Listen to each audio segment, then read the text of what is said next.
Thank you very much. Appreciate that introduction. It strikes me as it's a lot like my lectures at Michigan. There's nobody in the front rows. Very similar. So honored guests and esteemed faculty members, my fellow veteran brothers and sisters, ladies and gentlemen, I'm really pleased to be here with you on this important day, the day that our nation sets aside to recognize all those who have raised their hand, taken the oath, and served in the military. There are 18 million of us. That's about 7% of the population. But that number drops and that percent drops with each passing year. Currently, under 1% of our population carries 100% of the burden of serving in the military. And that's just something I think is worth thinking about. Today, I'd like to speak to you about the challenge faced by our veteran community nationwide and conclude with an exhortation to consider what you might create in terms of a veteran community here on and around campus. This is something I've been heavily involved with up at Michigan with varying degrees of success for about a decade, and I've spoken a lot with Alan about some things that maybe we could collaborate on. But first I'd like to ask a question, what even is a veteran? Because this question seems really simple. Everyone thinks they know what a veteran is. But as it turns out, there isn't an accepted definition. And I know this because I once set out to find the definition, and I looked in about a dozen federal and state laws and programs, agencies, and service organizations, and every single definition was different. Is it active duty that creates a veteran? Is it 1 day? Is it at least 90 days? Does training count? Is it a deployment overseas? Is it deploying and earning a campaign ribbon? Is it getting combat pay? Would you believe that until a recent act of Congress, a citizen could swear in, go to boot camp, serve 20 honorable years as a reservist, accumulate years of AT and ADT, retire, draw a military pension, and not legally be considered a veteran by their own government? Would you believe that the #1 problem I face in my Veterans Treatment Court is identifying justice-involved veterans for my Veterans Treatment Court? Because when those who have served are asked in jail, are you a veteran? They say no, because they have some weird internal rule that says they feel they don't meet the definition of a veteran. And so we changed the intake form to say, have you ever served in the military in any capacity? And I think it makes sense to ask the question this way, because what matters is just that one simple thing, that you raised your hand and you took that oath. Anyone who has served knows that you rarely get a say in where your service takes you. I've known Air Force E-2 personnel specialists with a year in the military who get sent to Afghanistan and end up as a turret gunner on Army convoys. I've known Marine infantry who literally never left California. I even knew a Navy guy who trained to drive the most expensive warship the country has ever built and who ended up walking around Baghdad in 50 pounds of body armor in 130-degree heat. Now, I'm not trying to equate the service of a 10-year multi-tour Green Beret with a cadet who got medically separated from the academy after 3 years of training, but I am saying that they're both veterans, because none of us choose our path. We only volunteer to start down that path, a path that takes us away from civilian life and away from things we care about and on to whatever it holds for us. So what defines a veteran? I believe veterans are defined by one word: sacrifice. Dealing without things that normal people take for granted, like water, food, and shelter, to name but a few. Dealing with all kinds of things normal people almost never, thankfully, have to face. And the sacrifices take on a dizzying array of forms and intensities. Even just boot camp is more stress and deprivation of personal comfort and autonomy than most people will ever experience.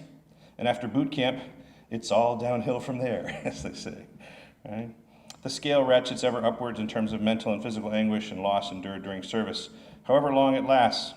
Everyone can see the double leg amputee's loss, but what about the vet with traumatic brain injury who can no longer control her emotions? Or the vet with the wrecked knees and back who can't lift up his own children for a hug? Or the veteran struggling daily to keep the demons in their brain in check? You don't always see the struggles of the veteran.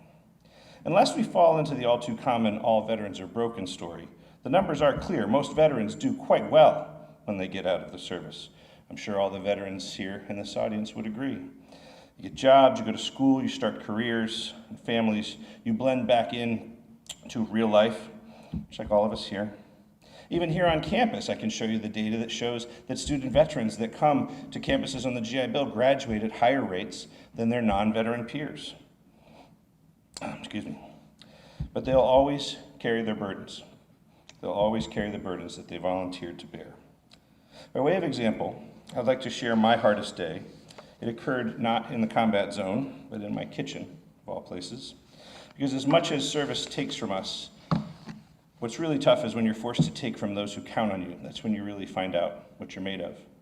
In December of 2007, towards the end of my career, 7 days before Christmas, while completing my PhD, I received a no-notice mobilization order, 420 days involuntary recall to active duty, taking this Navy-trained surface warfare officer and using me to augment the Army's 18th Airborne Corps in Baghdad. I had only 3 weeks to prepare and depart. We were just about to leave on a vacation to Disney World. Ironically enough, my wife had just booked an expensive, non-refundable Disney cruise for Christmas vacation the following year. Both trips were now wrecked. The wife was not pleased at all. Not a fan of the Navy or the Army at that point. And I told my family, we're going to Disney tomorrow because we should at least take one of these vacations. So we did our week in Disney, and we came home for the final few days of frantic packing and preparation. And the scene on the morning that I left, I'm going to do my best to get through this next little part, but I apologize in advance. This is a little heavy for me. Because all the bags were loaded and the papers were signed. And the wife was ready to drive me to the airport. And my children were clinging to my legs, crying, because they don't understand why I'm abandoning them. They just know that I might not come back. My son, who's been asking me patiently all morning to play Legos one last time, Daddy, please. But the packing and loading has to come first. And now we're out of time. There's no more time. And I had to tell him no. And that look on his face, I don't really have words to describe how I felt in that moment. The confusion and disappointment, it still haunts me. My kids wail in agony as I walk out the door. And I'm a monster. What would make a man or woman subject people that he loves to that? And I was a monster, but I was not unique. When I signed up, I knew the terms of the contract. We all do. When called, we serve, regardless of the personal cost. And this scene, which is burned into my memory with an aching shame that I will carry until the day I die, has occurred literally millions of times in this nation's history, and it's occurring somewhere in this nation today as we gather here. Being a veteran, again, is defined by all kinds of sacrifice. And to wrap up the story I just shared and kind of bring it around and not leave it as a downer because that's kind of heavy. I served that year in Baghdad. I survived some close calls. I did some amazing things with some exceptional soldiers. I learned to say, all the way, which was fun. In late December of 2008, I caught the last flight out of Bayat. I altered my flight plan when I got to Philadelphia. I diverted to Orlando, and in uniform, I met my family under a Christmas tree in Disney's Shades of Green Resort, one day before we had to board that cruise ship. So don't say I didn't deliver a happy ending here. Right? Side note, it turns out that going from the Middle East combat zone to a Disney cruise in the Caribbean in under 7 days is not ideal from a mental health standpoint, and it will also get your credit card canceled due to fraud alert. So that's a story for another day. But given what we've discussed so far, I would encourage everyone to develop a broad and inclusive definition of veteran. A veteran is one who signs up to serve, waste no time nor energy here or anywhere, trying to exclude a veteran or trivialize the service of another veteran or judge. Be ferocious in speaking up for veterans who often get marginalized, such as our sisters in arms, because women are playing an ever greater role in the armed forces, but they still go to the VA and get asked, where's your husband? Are you the wife for coming here for the appointment? I discourage the use of epithets like boot or leg or pogue. Those of you who are in the military know these. Others of you, they just seem to be random words, but believe me, they can definitely provoke a fight. And I'm not saying to never use those terms because I know you're going to keep using them just to give each other crap. That's what vets do. But as I say over and over again to all the volunteer teams that I work with for vets, it's one team, one fight. It really can't be any other way. Because being a veteran can be challenging. You leave the service and you lose your team. You carry the guilt of your sacrifices. You can lose your sense of purpose. You can lose your way. You're often surrounded by well-meaning fellow citizens who do not and probably cannot understand your history and your struggles. You feel different, perhaps unwelcome. It's a real issue, I think, for my student veterans to say they feel older, different, not included, and something that you really do need to have that tribe to make you feel comfortable on campus. So you try to find a place to fit in, to build a new normal. For some, that task is overwhelming. We talk so often of the 22, and regardless of the number, any veteran suicide is one too many. But rarely addressed is the statistical fact that most of the 22 are actually older veterans. Most are suffering from medical concerns, and most often, they're alone. There's ample research on the critical importance of affiliation and belonging and friendship in terms of good mental health and long life. And building a vibrant veteran community on campus is your number one thing to help with that. It's my personal opinion that the most important task any veteran has is to find their tribe or tribes and build those supports. And much as how we carry the pack of a buddy who struggles on the ruck, or we literally carry a buddy who's wounded, we must find and build connections for those veterans who are alone and can't do so for themselves. So again, there are a lot of veterans. All of them have been changed by their service and sacrifice in ways large and small. Some struggle in a way that is visible in the public, and some struggle in a way that is invisible. All can benefit from the value of regaining their tribe. Social affiliation and belonging are powerful forces that improve veterans' lives, and we should relentlessly seek to maintain and expand those sorts of structures where they exist and build them where they don't. There's a rather scurrilous author named Charles Bukowski who has a great quote in one of his books. He says, "You begin by saving the world one person at a time. All else is grandiose romanticism and politics." I love this quote. I love the message, how it emphasizes the truth of the hard work required to bring change and the power of serving others directly.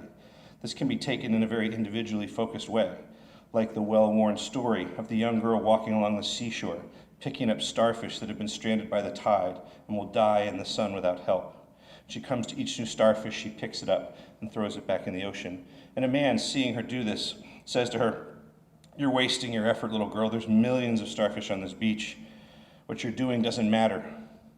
And the girl looks at him, picks up one more starfish and says, "It matters to this one," and throws it in the ocean. And I would say there's another angle that you could take on this, to the Bukowski quote. For me, it's not just what I can do for or to the people closest to me. It's what I can do through them. I can reach out my hand and I can lift a brother or sister out of a hole, or I can climb down in the hole and help them climb out. But if I get with several other people close to me and motivate them and lead them as a team, we can form a human chain. We can go out onto the ice and we can rescue someone who's unsavable otherwise. One-on-one, it wouldn't be possible, but as a group, it's possible. So this is my challenge to you, all of you listening to me, but particularly to the veterans. Find your starfish. Find your person, find your thing, or your group. Find a place to put your time, talent, or treasure in play to help support other veterans. Have you been to an SVA meeting? Do you know somebody who hasn't been? Why don't you bring them? Could you host or support a meeting? Could you take on a leadership role? The tribe that is the SVA on any given campus exists simply because the veterans choose to come together and invest their time in each other, and for no other reason. The university can't make it happen. You can't buy enough pizza to make it happen. You have to have the vets buy in and say, "We're going to do this." It's a choice to devote your time to help build a group of 4 into a group of 10, and a group of 10 into a group of 40. So do it. Is there a VA facility nearby? What needs do they have? Do you have a veterans treatment court? Could you make one? Is there a problem with transportation of veterans and to get people from distant places to resources in the county? Could a determined group of veterans solve that problem? They can, because I saw them do it in Michigan. In summary, there's a lot of veterans, right? They're all changed by their service and sacrifice. Most get on with their lives successfully, but many struggle visibly or invisibly, and some are literally dying for a tribe. So we can all start working our way backwards up that chain, finding those in need and bringing them to the larger tribe and its many resources. My focus on the local and personal is not to say that involvement in larger systemic efforts isn't also important. A broader solution to take a large number of starfish and prevent them from ever getting on the beach, that's great, because it simultaneously makes the work of the young girls throwing the starfish back in easier, and it makes it more valuable for the ones that are still there. But no matter what we put in place and no matter how much money we give to the VA, there are always going to be starfish on that beach. So on behalf of the starfish, thank you for being here today. Thank you for hearing me out. Thank you for considering an even more vibrant veteran community here on and around your campus. Thank you for helping me save the world, one veteran at a time. Thank you.